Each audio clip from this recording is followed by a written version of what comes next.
السلام علیکم ناظرین، welcome to my YouTube channel. مزید اس طرح کی ویڈیوز دیکھنے کے لیے ہمارے چینل کو سبسکرائب کریں، ویڈیو کو لائک کریں، کمنٹ کریں اور شیئر کریں۔ شکریہ۔ مزید برآں کہ وہ راستے میں ادب سے کھڑے طلبہ کو جب مسکرا کر جواب دیتے تو مسکراہٹ سے ان کے چہرے میں لالی سی ابھرتی جو ان کے چہرے کو بہت پیارا اور نورانی بنا رہی تھی۔ بس اس دن سے احد ایحان کی دنیا بدل گئی۔ اب وہ باقاعدگی سے بابا جی کے درس میں شرکت کرنے لگا۔ جلد ہی اس نے اپنا چہرہ سنت رسول صلی اللہ علیہ وآلہ وسلم سے سجا لیا۔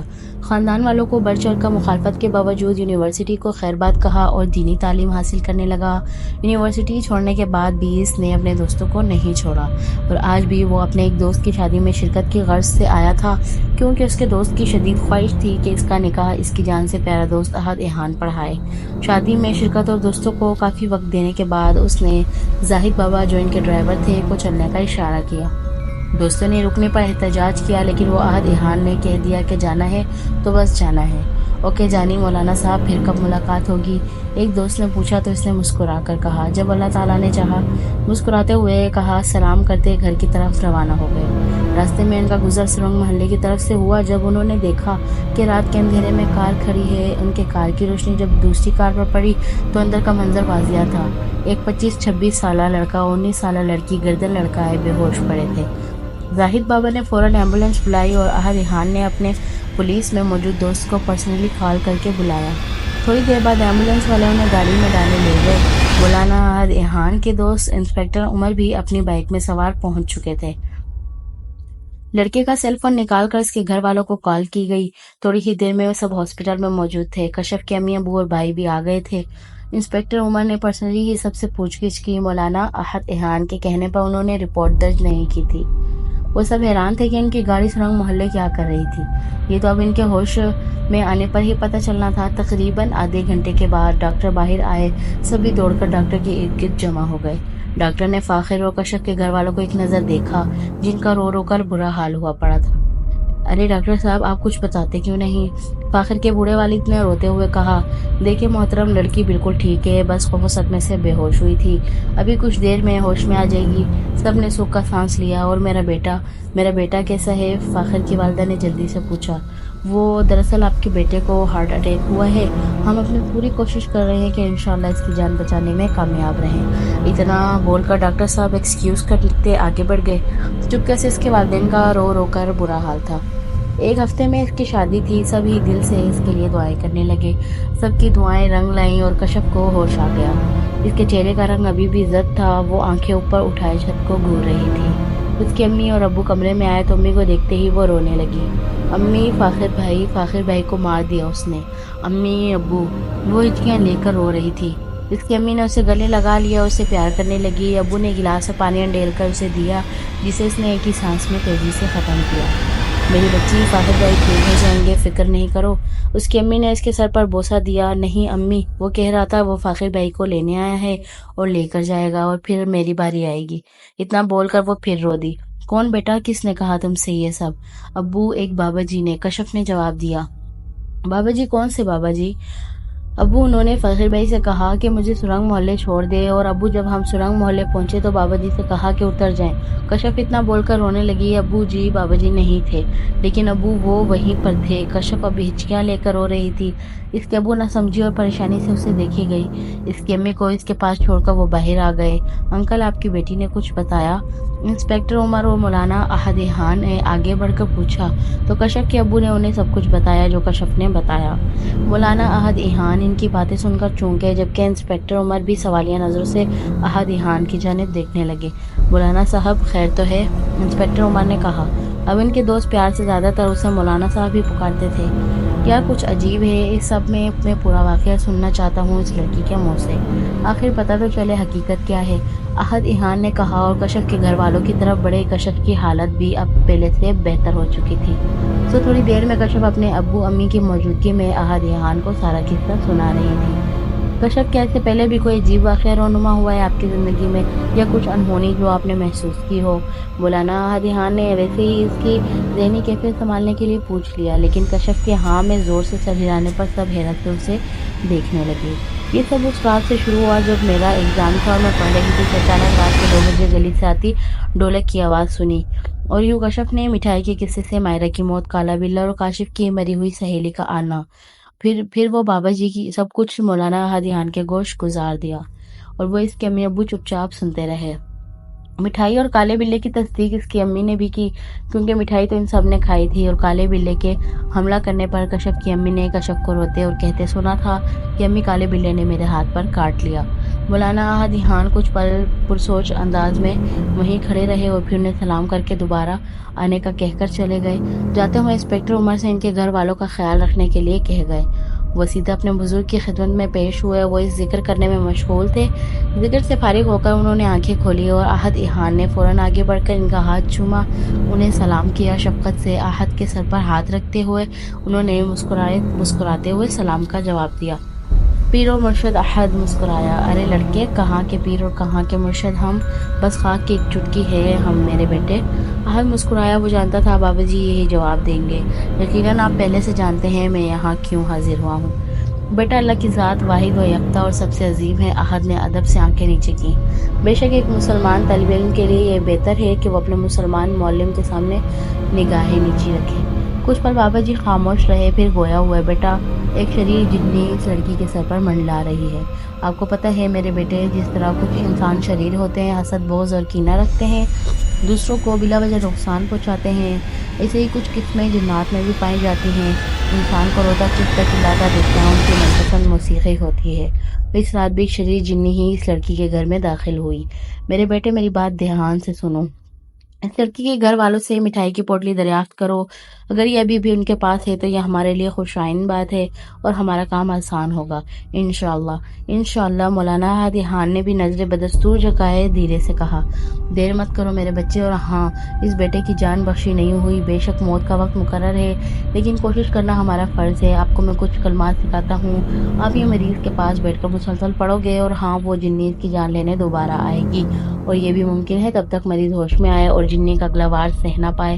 آپ کو اسے مسلسل دلاسا دینا ہے، ان کلمات کو اپنے لبوں سے جدا مت کرنا، پڑھتے رہنا، آگے وہی ہوگا جو منظور خدا ہوگا بلا شبہ۔ جی بابا جی۔ احد ایحان نے آگے بڑھ کر بابا جی کا ہاتھ چوما اور سلام کرتے ہوئے باہر چل دیے۔ فجر کی اذان کا وقت قریب تھا۔ ساری رات بھاگ دوڑ کی وجہ سے وہ تھک چکے تھے، لیکن کسی کی زندگی کا سوال تھا، سو اس کے لیے مولانا احد ایحان جدوجہد میں مصروف تھے۔ اللہ اکبر، اللہ اکبر۔ جب وہ گاڑی پارک کر کے ہسپتال میں داخل ہوئے تو فجر کی اذان ان کے کانوں میں پڑی۔ وہ سیدھا اندر کشف کے والد سے ملے۔ کیا دیکھتے ہیں کہ سبھی پریشان ہیں، رو رہے ہیں، اور فاخر کی امی بے ہوش ہو چکی ہیں۔ اسے جلد ہی ڈاکٹرز چیک اپ کے لیے اندر لے گئے۔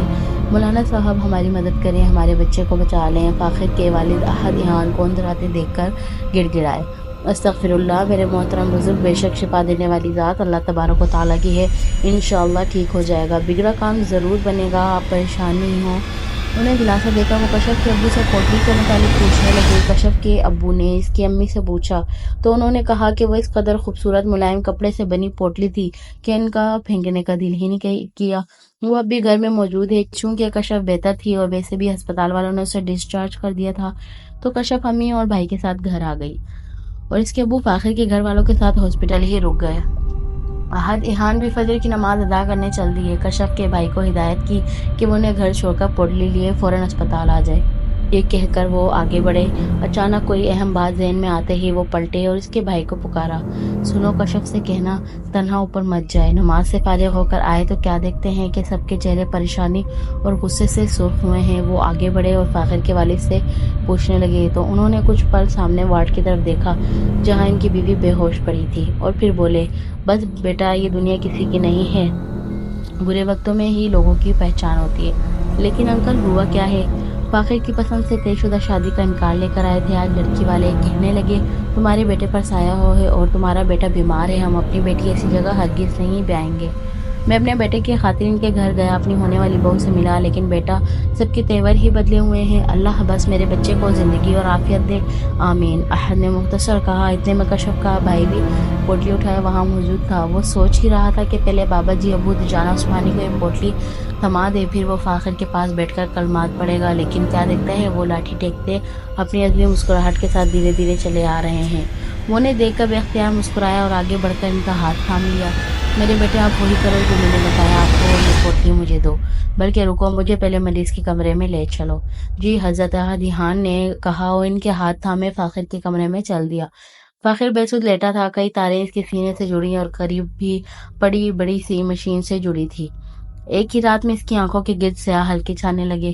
بابا جی نے فاخر کے والد کو کہا، میرے بیٹے اسے گھر لے جاؤ، ڈاکٹری کا جو علاج ہونا تھا ہو گیا، باقی جو ہمارا کام ہے وہ ہم کریں گے۔ بابا جی نے کہا۔ فاخر کی امی کو بھی عجیب چپ لگ گئی تھی۔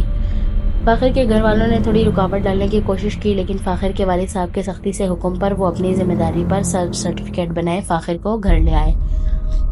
ایک کمرے میں فاخر کو بیڈ پر لٹایا اور بابا جی نے بیڈ کے سامنے ہی آگ کا انتظام کروایا اور احدیان کو دروازے کے قریب فرش پر بیٹھنے کا اشارہ کیا۔ دروازہ بالکل بند تھا، کمرے میں صرف 3 لوگ تھے۔ بابا جی کچھ پڑھتے جاتے اور پوٹلی پر پھونک مارتے جاتے۔ آخر کمرے کی ایک کھڑکی جو بیرونی طرف تھی، اس میں روشنی پیدا ہوئی، اس قدر روشنی کہ احدیان کو اپنی آنکھوں کو بازو سے ڈھانپنا پڑا۔ تھوڑی ہی دیر میں وہ روشنی غائب ہو گئی، ہر طرف خاموشی تھی، اور پھر اچانک ہی احدیان کی نظریں پھٹی کی پھٹی رہ گئیں۔ سامنے ایک جن جس نے نہایت خوبصورت لباس زیبتن کیا تھا، آنکھوں میں سرخی دوڑ رہی تھی، متھے میں کوئی چمکتی تاج نما چیز لگا رکھی تھی، ادب سے سلام کیا، سامنے بیٹھ گیا اور اپنی عجیب و غریب بھاری آواز سے بولا، محترم ابو دجانہ عثمانی صاحب، ایک بار پھر آپ سے ملنے کا شرف حاصل ہوا۔ الحمدللہ، لیکن جس طرح آپ نے غصے کا اظہار کرتے ہوئے عجلت میں مجھے بلایا، انشاءاللہ خیر ہوگی۔ کیا یہ تمہاری سلطنت کے کسی جنزادے کی شادی کی پوٹلی ہے؟ بابا جی نے پوٹلی اس کے سامنے کرتے ہوئے کہا، جی میرے محترم، ایسا ہی ہے۔ یہ پوٹلی انسانی دنیا میں کیسے اور کیوں کر ہے، اس بارے میں نہیں جانتا۔ اس جن نے نظر جھکائے ادب سے کہا، تم سب جانتے ہو۔ بابا جی نے گرج کر کہا، وہ دراصل اگر آپ مجھے اپنے غضب کا شکار نہ کریں اور نرمی کا معاملہ فرمائیں تو میں آپ کی ہر ممکن کوشش کرنے کے لیے تیار ہوں۔ اس عالیشان لباس پہنے جن نے ڈرتے ہوئے کہا، اس کی نظریں بدستور نیچے کو جھکی تھی۔ ٹھیک ہے، اس پچھل پیری جنی کو روکو، اسے اپنی دنیا کے مطابق شاہ جنات سے سزا دلواؤ، کیونکہ اس نے انسانی دنیا میں داخل ہو کر اللہ کے بنائے قانون کو توڑا ہے۔ اس جن نے بے چینی کا اظہار کیا، کیا تمہیں کچھ کہنا ہے؟ بابا جی آپ کی بہار پہلے سے بھی زیادہ گرج کر بولے، میرے محترم، اس جنی کے سرپرست انتہائی طاقتور جنات ہیں، بے شک اللہ ہر چیز پر قادر و قدرت رکھتا ہے۔ کیا نہیں جانتے تم یہ؟ ابھی وہ باتیں کر ہی رہے تھے جب ان کی انتہائی تیز آنکھوں کو چندیا کرنے والی روشنی 400 پھیلی۔ اب کی بار اس قدر روشنی تھی کہ وہ جن تو جن، خود بابا جی بھی چونک کر ادھر ادھر دیکھنے لگے۔ کئی پل روشنی میں رہے، یہاں تک کہ احدیان کو لگا کہ وہ اپنی بینائی کھو دے گا، اور جب انہیں محسوس ہوا کہ اب روشنی نہیں ہے تو انہوں نے دھیرے سے اپنی آنکھیں کھولی۔ کیا دیکھتے ہیں کہ خوبصورت سرسبز باغ ہے اور بہت سارے جنات سر جھکائے نظریں نیچی کیے بیٹھے ہیں۔ دھیمی دھیمی خوشبو فضا میں 400 پھیلی ہے اور سامنے ہی پھولوں سے بنا تخت ہے جہاں قوم جن کا شہنشاہ بیٹھا ہے۔ بابا جی کو دیکھتے ہی بادشاہ جن کھڑا ہوا، انہیں سلام کیا، میرے محترم، ہم تمام واقعے سے آگاہ ہیں۔ ریشمی چڑیل نے جنی کے خلاف مقدمہ درج کروایا ہے جو انسانی دنیا کے لوگوں کو تنگ کرتی ہے۔ دراصل ریشمی چڑیل وہی ہے جنہوں نے اس آدمزاد لڑکی کو مٹھائی کی پوٹلی دی۔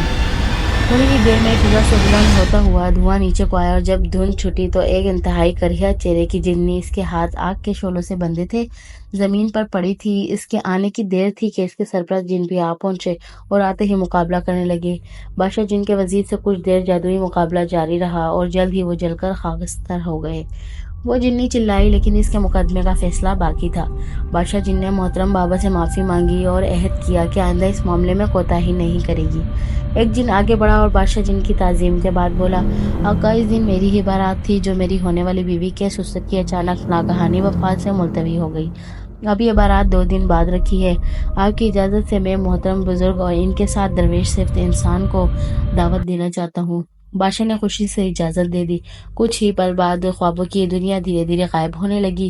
اب وہ واپس آ چکے تھے، وہ وزیر جن بھی غائب تھا۔ آنکھیں ملتے احدیان نے منظر حال دیکھا۔ بابا جی مسکرا رہے ہیں اور فاخر کی طرف دیکھ رہے ہیں جو حیرت سے 2 اجنبیوں لوگوں کو اپنے کمرے میں موجود دیکھ رہا تھا۔ بابا جی نے کمرے کا دروازہ کھولنے کا اشارہ کیا۔ احدیان نے آگے بڑھ کر دروازہ کھولا۔ باہر سب لوگ موجود تھے، کشف بھی اپنی امی ابو بھائی کے ساتھ موجود تھی۔ ظہر کے اذان کا وقت ہونے والا تھا۔ بابا جی نے آگے بڑھ کر اس کے سر پر ہاتھ رکھا اور اسے دعائیں دینے لگے۔ سبھی لوگ کمرے میں داخل ہو چکے تھے، سب کے چہرے خوشی سے سرشار تھے۔ احدیان بھی ابھی جادوئی کیفیت میں تھے۔ سب لوگوں کے کمرے میں داخل ہوتے ہی احدیان الٹے قدموں کمروں سے باہر نکل گئے۔ 2 دن بعد رات کا منظر، وقت 3:10۔ اب سب کچھ ٹھیک تھا الحمدللہ۔ کشف خدا کا ڈھیر سارا شکر ادا کر کے سوئی تھی۔ سب لوگ چھت پر چرپائی بچھائے سوئے تھے۔ اچانک کشف کی آنکھ کھلی جیسے کسی نے زور سے اس کے پاؤں کے انگوٹھے کو پکڑ کر کھینچا ہو۔ وہ گھبرا کر اٹھی تھی۔ اس نے بے اختیار کمرے کی طرف دیکھا۔ کمرے سے روشنی پھوٹ پھوٹ کر باہر آ رہی تھی۔ کشف نے باری باری گھر والوں کو دیکھا، وہ سب گہری نیند میں تھے۔ اچانک کمرے سے دھیرے سے آواز آئی۔ اس نے حیرت سے کمرے کی طرف دیکھا۔ اس کے دل کی دھڑکن ایک بار پھر تیز ہوئی۔ آواز پھر آئی۔ اس نے اپنے اندر ڈھیر ساری ہمت جمع کی اور اندر کمرے کی طرف دھیرے دھیرے بڑھی۔ اندر کمرے میں پہنچتے ہی اس نے دیکھا کہ بیڈ اور ٹیرس کے درمیانی فاصلے سے روشنی آ رہی ہے۔ کیا دیکھتی کہ ریشمی چڑیل جس نے کشف کی طرف مٹھائی والی پوٹلی بڑھائی تھی، ہاتھ میں کچھ پھول اور ایک کاغذ کا موٹا ٹکڑا لیے کھڑی ہے۔ کشف گھبرا کر پیچھے ہٹی۔ جب ریشمی چڑیل نے سرگوشی کے انداز سے اسے بلایا، کشف ڈرو نہیں، یہ پھول معزت کرنے کے لیے تمہارے لیے اپنی دنیا سے لائی ہوں، اور کاغذ اس کی طرف بڑھاتے ہوئے بولی، اس میں بادشاہ جن کی طرف سے اس شادی میں شرکت کے لیے دعوت نامہ ہے، ہمارے ساتھ چلو ہماری دنیا ہمارے لوگوں کی بارات دیکھنے۔ کشف نے گھبرا کر اپنے گھر والوں کی طرف دیکھا۔ فکر نہ کرو کشف، تمہارے گھر والوں کو تمہاری غیر موجودگی کا علم نہیں ہوگا، ان کے جاگنے سے پہلے تمہیں واپس گھر چھوڑ دوں گی میں۔ کشف نے ہچکچاتے ہوئے چڑیل کو دیکھا۔ وہ مسکرائی۔ کشف نہیں ڈرو مجھ سے، دیکھو محترم ابو دجان عثمانی اور محترم عہد احان بھی شرکت کریں گے، اس لیے ڈرو نہیں۔ کشف نے حامی بھر لی اور کچھ ہی پل بعد وہ ہواؤں میں ایک انوکھی چیز پر بیٹھی پرواز کر رہی تھی، جن کی بارات میں شرکت کے لیے۔ دوستوں، امید ہے آپ کو میری یہ کہانی اچھی لگی ہوگی۔ اپنا فیڈ بیک ضرور دیجیے گا۔